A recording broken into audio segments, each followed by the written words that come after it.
Bom dia, me chamo Merilene Xerez, sou enfermeira de formação e trabalho na Secretaria de Saúde desde o finalzinho de 2019. Recebi o convite porque já trabalhava na Regional 4 na área de regulação da Central de Procedimentos. E aí fui convidada pela Secretaria para dar um apoio com relação aos processos de trabalho no que diz respeito à regulação na atenção básica. Então, hoje o meu intuito é conversar um pouquinho com vocês sobre o fluxo desses pacientes que são diagnosticados como diabetes, hipertensão ou diabetes e hipertensão de alto e muito alto risco, desde a chegada dele na unidade de saúde e aí até ele chegar na atenção secundária, que é onde ele vai ter um acompanhamento com a equipe multiprofissional até estabilizar. E assim ele continua na atenção básica, tá certo? Vamos lá.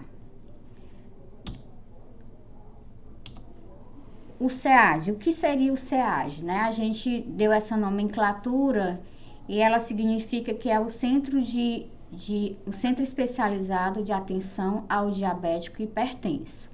Então, o que é esse SEAD? É uma equipe multiprofissional que vai realizar esse atendimento na atenção especializada a esse paciente hipertenso e diabético classificado na unidade de saúde através do atendimento no prontuário eletrônico como alto ou muito alto risco, e ele será encaminhado para essa atenção especializada. Quem será essa equipe que vai fazer esse atendimento desse paciente, desse usuário? São endocrinologistas, cardiologistas, nutricionista, farmacêutico, oftalmologista, psicólogo e outros profissionais. Vai depender da necessidade de cada paciente. Então, quais são os objetivos do SEAD? Melhorar a resposta terapêutica desses hipertensos e diabéticos de alto e muito alto risco, com consequente redução da morbimortalidade. Oferecer uma atenção integral e promover uma melhor acessibilidade à atenção secundária. Então, hoje nós temos no município de Fortaleza 7 SEADs. Nós temos 3 SEADs dentro das nossas unidades de saúde, o Anastácio Magalhães, o SEAD Frei Tito e o SEAD Matos Dourado. E temos mais 4 SEADs localizados dentro de policlínicas aqui de Fortaleza, que é a Luzmar Veras Rodrigues, a João Pompeu Lopes Randal, a Luiz Carlos Fontinelli e a José Eloy da Costa Filho. Hoje, o intuito é fazer essa apresentação para os profissionais que são das unidades de saúde, cuja referência para o SEAD são os 3 SEADs das unidades de saúde, ou seja, o Anastácio Magalhães, o SEAD Frei Tito e o SEADs Matos Dourado, tá certo? Então, vamos lá. Como é que se inicia esse fluxo? O paciente chega na unidade de saúde, ele já tem o diagnóstico ou é feito o diagnóstico lá no momento da consulta médica, não é isso? E o médico vai atender esse paciente pelo sistema FastMedic, pelo prontuário eletrônico. É importante que todas as abas desse prontuário sejam preenchidas para que o prontuário ele faça essa estratificação adequadamente. É importante para os profissionais que estão chegando recentemente nas unidades de saúde, que não sou eu, profissional médico, que vou fazer essa classificação, e sim o prontuário eletrônico baseado nas informações que são alimentadas nesse prontuário. Por exemplo, paciente diabético que chegou já chegou na unidade de saúde com o pé diabético. Então, se eu alimento essa informação no prontuário, o prontuário já vai me fazer uma estratificação desse paciente em alto ou muito alto risco. Vou já mostrar para vocês quais são os critérios de encaminhamento para o SEAD desses pacientes. Então, quando eu identifico e eu quero fazer o encaminhamento desse paciente para um SEAD, qual é a nomenclatura lá na aba de procedimentos, né, de encaminhamentos, que eu vou procurar? Qual é a nomenclatura dessa especialidade? Vamos lá, são 3 nomenclaturas. O SEAD hipertenso alto e muito alto risco, se ele é hipertenso. O SEAD diabetes alto e muito alto risco, se ele é diabético. E o SEAD hipertenso e diabetes alto e muito alto risco, se ele for hipertenso e também diabético. Então, vamos falar um pouquinho sobre os critérios de encaminhamento desses pacientes para os SEADs. Então, a primeira coisa, esse paciente ele tem que estar cadastrado no prontuário eletrônico, nos programas de hipertensão ou diabetes ou hipertensão e diabetes. Segunda coisa, que ele deve estar estratificado pelo prontuário eletrônico como alto ou muito alto risco. Eu vou encaminhar o baixo e o médio risco? Não, esse paciente, vocês têm plena capacidade de estar acompanhando ele na unidade básica de saúde. E aí, uma coisa que a gente pede no momento da consulta é que coloque o CID adequado à patologia dele. Por exemplo, se ele é um hipertenso, o CID que eu vou usar são esses CIDs de hipertensão. Se ele é diabético, eu vou usar os CIDs para diabetes. E aí, uma coisa também importante é que se ele é hipertenso e diabético, eu tenho que preencher o CID principal e o CID secundário, certo? CID principal ou com o CID de hipertensão ou diabetes e vice-versa. Outra coisa que a gente pede é que não utilize o CID Z000, que são para consultas de modo geral, porque isso dificulta eu identificar esses pacientes dentro do prontuário eletrônico. Nós da Secretaria costumamos muito utilizar o módulo administrativo para verificar os relatórios. Então, mensalmente a gente faz uma análise de quantos pacientes hipertensos e diabéticos de alto e muito alto risco tem em cada unidade básica de saúde. Se eu preencho um CID Z00, eu não vou identificar que esse paciente é hipertenso e diabético, tá certo? Uma coisa importante também é que, como eu falei desde o início, que a alimentação adequada do prontuário, ele vai resultar num extrato de risco, né, adequado à patologia daquele paciente. E uma das telas principais para que o prontuário faça essa estratificação adequada é uma telinha chamada de complicações e problemas. Então, essa telinha ela não pode deixar de ser preenchida. E a cada nova consulta, essa telinha deve ser reavaliada caso alguma condição lá do questionário tenha mudado, certo? De repente ele chegou numa segunda consulta com um exame de glicemia alterado, então provavelmente lá nesse questionário eu vou marcar lá e o prontuário já vai mudar automaticamente ao finalizar a consulta o extrato de risco desse paciente. Esse é o modelo da telinha que eu falei para vocês. Vocês notem que é um questionáriozinho, né? Então, é preciso eu alimentar todos esses campos? O ideal é que você alimente só onde a resposta é positiva, né? É o sim. E se vocês perceberem, fica registrada em resposta anterior a alimentação que você fez na consulta passada do paciente. Aí você identifica se houve alguma mudança ou não.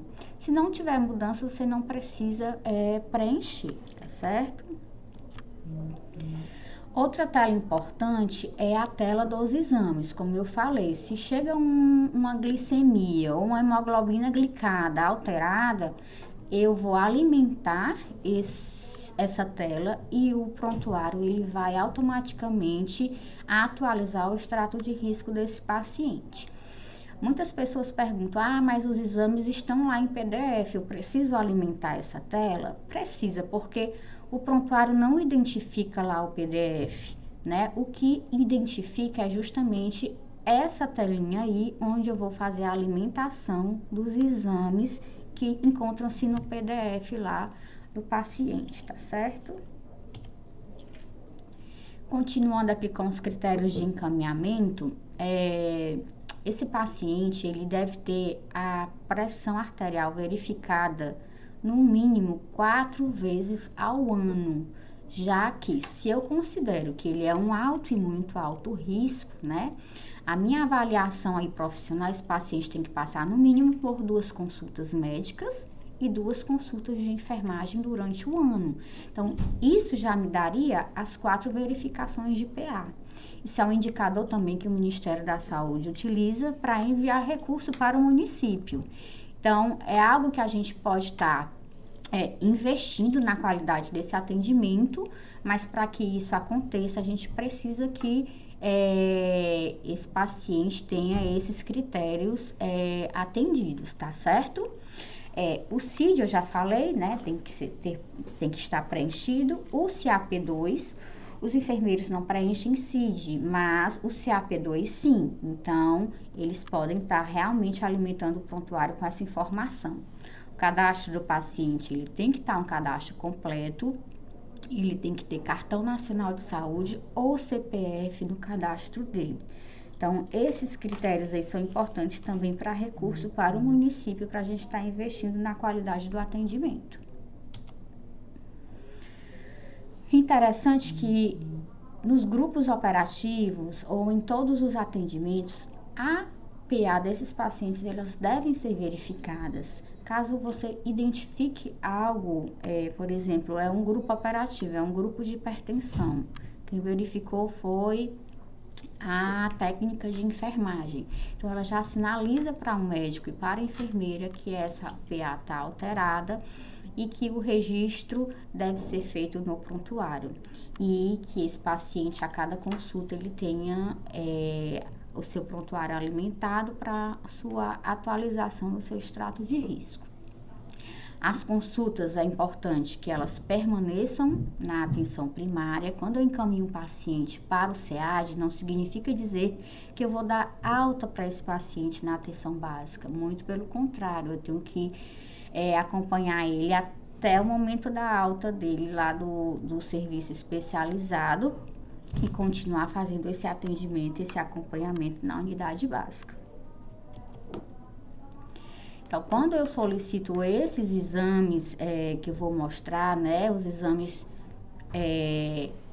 de sangue, esse paciente, ele precisa, na abazinha lá onde eu solicito os exames, tem um campo chamado lá de observação. Então, esse paciente que é hipertenso diabético de alto e muito alto risco, ele tem prioridade no agendamento desses exames laboratoriais. Para que o NAC, o Núcleo de Atendimento ao Cliente, né, ele consiga identificar que esse paciente é um paciente hipertenso ou diabético de alto e muito alto risco, que ele precisa ser encaminhado, que ele está sendo encaminhado para o SEAD, ao solicitar esses exames no campo observação, o ideal é que o profissional registre essa informação. Assim, será encaminhado para o SEAD, hipertenso de alto ou muito alto risco. Eu vou mostrar essa tela no slide seguinte. Então, o NAC precisa fazer essa identificação, tá certo? E aí, como esse meu paciente é um paciente de alto e muito alto risco, precisa ser acompanhado mais de perto, eu preciso identificar se a área dele é uma área coberta por agente de saúde. Sinalizar para que o agente de saúde possa fazer visitas de forma mais regular e acompanhe mais de perto esse paciente. E outra coisa que a gente pede é que no momento em que eu vou fazer esse encaminhamento, eu vou ser profissional que vai fazer esse encaminhamento no sistema, que você na justificativa coloque o quadro clínico atual desse paciente, né? O que é que ele está sentindo no momento, qual é o quadro que ele se encontra que permite com que o sistema identifique esse paciente como alto e muito alto risco e que ele possa ter uma prioridade lá na central de procedimentos para esse agendamento. Uma coisa importante que a gente pede é que o profissional, no momento que vai fazer esse encaminhamento, ele não sugira o estabelecimento para o seu atendimento. Digamos lá que O médico trabalha em algum dessas policlínicas também, e ele coloca lá Policlínica Luzmar Veras. Só que a referência desse paciente, dessa unidade de saúde desse território, não é a Policlínica Luzmar Veras. Vamos dar um exemplo, o posto de saúde, o SEAD do posto de saúde Anastácio Magalhães. Então, o sistema, esses encaminhamentos são encaminhamentos direcionados de acordo com o território. Então, a gente chama isso de regionalização. Então, se eu tenho como referência o SEAD Anastácio Magalhães, eu não posso sugerir o SEAD da Luzmar Veras, porque o sistema nunca vai abrir vaga para esse paciente para Luzmar Veras, porque é regionalizado, vai abrir vaga para o Anastácio Magalhães. Então, como ele está com o estabelecimento sugerido Luzmar Veras, esse paciente ele vai permanecer nessa fila e não vai ser agendado nunca. Então, a gente pede para que não preencham nem essa aba do estabelecimento sugerido e nem do profissional sugerido. Essa é a telinha que eu falei, que vocês profissionais solicitam os exames laboratoriais. Né? Você observa aí na setinha vermelha o campo chamado observação dados clínicos, você coloca a observação que o usuário é hipertenso, que vai ser encaminhado para o SEAD, que providencie o agendamento dele de forma mais rápida. O NAC vai identificar, né, esse encaminhamento e vai priorizar o agendamento desse paciente. Os exames laboratoriais, eles são um critério para que esse paciente possa ser encaminhado para o SEAD. Eu vou mostrar para vocês aqui, sim, o kit básico que foi escolhido para cada patologia, para quais são os exames necessários, o kit básico necessário para que eu possa encaminhar esse paciente para o SEAD. No caso, para que eu possa encaminhar o paciente para o SEAD hipertensão, eu preciso atender todos esses critérios que eu falei, né, nos slides passados, e eu preciso solicitar esses exames: hemoglobina e hematócrito, glicemia e jejum, o colesterol e triglicerídeo, o ácido úrico e a creatinina. Esses exames, além deles estar solicitados, eles devem estar realizados. Então, uma coisa importante é que, no momento da consulta, o profissional oriente esse usuário, ó. Quando sair aqui do consultório, você vai passar no NAC, vai fazer o seu agendamento. Não pode faltar no dia da coleta dos exames, porque você só vai ser liberado no sistema para agendamento quando esses exames estiverem realizados. Aqui, os exames que eu preciso solicitar para que eu encaminhe para o SEAD diabetes. Então, mais uma vez, todos os critérios acima têm que estar atendidos e os exames que eu devo solicitar: hemograma completo, glicemia em jejum, hemoglobina glicada, colesterol, triglicerídeos e creatinina. Para eu fazer um encaminhamento para o SEAD hipertensão e diabetes, eu preciso solicitar o hemograma completo, a glicemia em jejum, a hemoglobina glicada, o colesterol, o triglicerídeo, a creatinina e o ácido úrico. Então, falar um pouquinho aqui da referência, né? Quais são as unidades de saúde de Fortaleza, cuja referência é o SEAD Matos Dourado, cuja referência é o SEAD Anastácio Magalhães, cuja referência é o SEAD Frei Tito. Isso foi baseado no georreferenciamento, né? A gente percebeu alguns critérios para fazer esse mapeamento. Então, um dos critérios era que as unidades de saúde fossem dentro do território desse SEAD e que o transporte o acesso fosse facilitado, né? Se passava ônibus próximo ou em frente, para que o usuário realmente tivesse chances maior de chegar nessa atenção especializada. Então, quais são as unidades de saúde cuja referência é o SEAD Matos Dourado? São 10 unidades de saúde da Regional 6. Anísio Teixeira, Hélio Góes, Galba Araújo, Luiz Franklin, Manuel Carlos, Maria de Lourdes, Matos Dourado, Otônio Cardoso, Terezinha Parente e o Monteiro de Moraes. Unidades de saúde da Regional 3, cujo SEAD de referência é Anastácio Magalhães. São 11 unidades de saúde. O próprio Anastácio Magalhães, o César Caos, Clodoaldo Pinto, Fernandes Távora, Jorge Benevides, Ivana Paz, Licínio Nunes, Recamante Capelo, Mariusa Silva, Santa Liduína e Valdemar de Alcântara. E eu tenho todas as unidades da Regional 2, cuja referência é o SEAD Freitito, que é o Aida Santos, o Benedito Arthur, o Célio Brasil Girão, Flávio Marcílio, Freitito, Irmã Escília, Miriam Porto Mota, Odorico de Moraes, Paulo Marcelo, Pio XII, Rigoberto Romero e Sandra Maria Faustino. Então, são essas 3 SEADs, cujas unidades de saúde que referenciam para elas são essas aí. Então, como é que é esse fluxo de agendamento, né, no sistema de regulação para esses 3 SEADs, tá certo? Então, o paciente chega na unidade para consulta médica, o médico realiza o atendimento, identifica que o usuário precisa ser encaminhado, né? E aí, encaminha o paciente com 24 horas, está na fila de espera para o SEAD. O SEAD, ele é um procedimento que ele é regulado. Então, eu não vou encontrar vaga direta no sistema de regulação. Então, preciso passar por uma avaliação.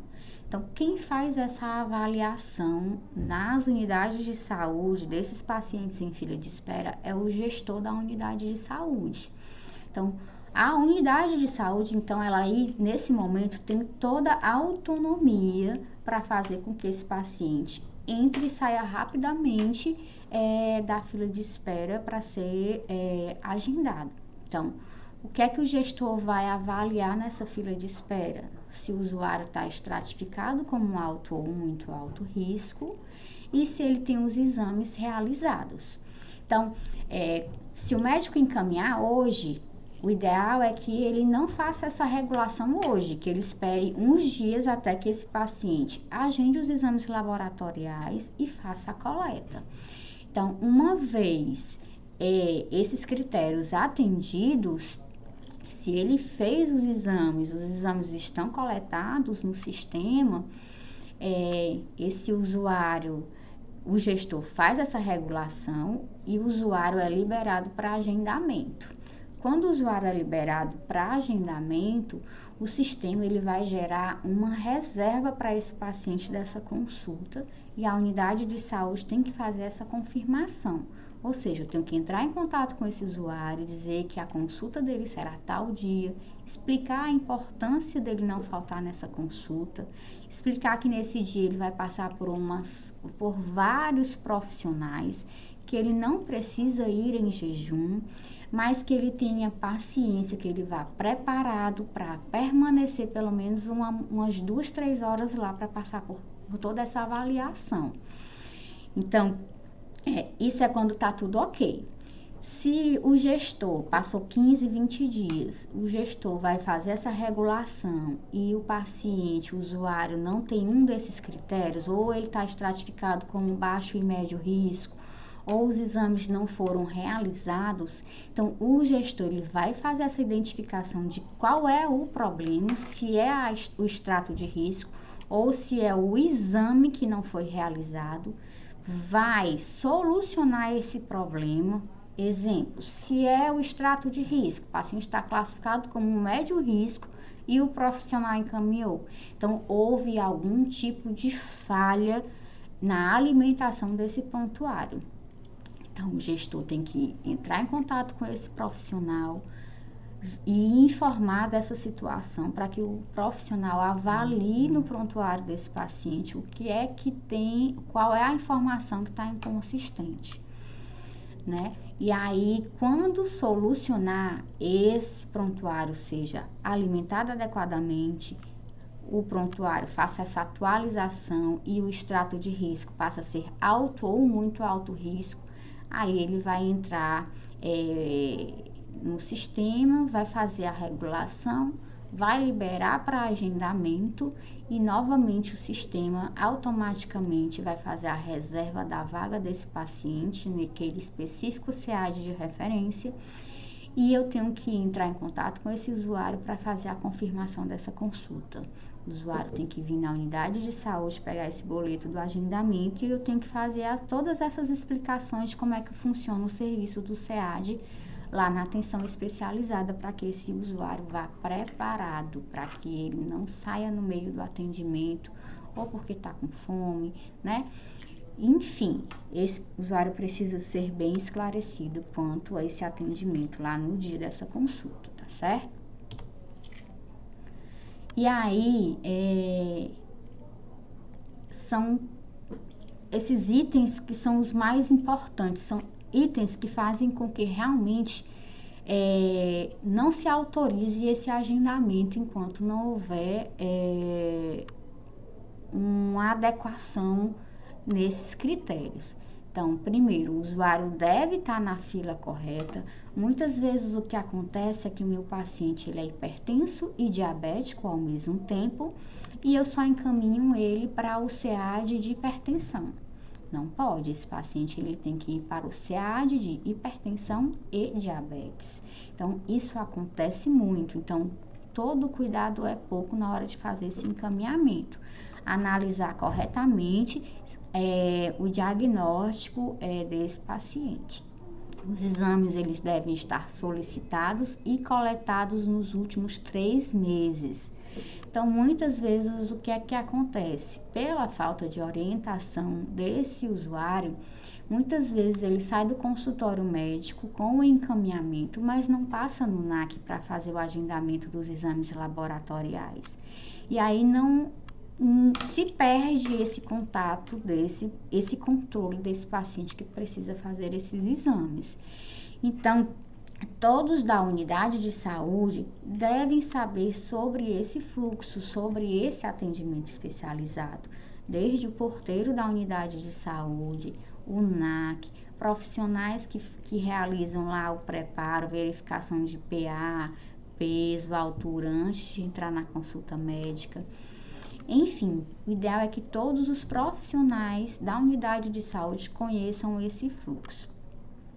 E aí, o usuário também ele tem que estar estratificado como alto e muito alto risco. São 3 critérios importantíssimos e que na falta de um deles, na falha de um deles, o paciente realmente não poderá ter o seu atendimento lá na atenção especializada no SEAD.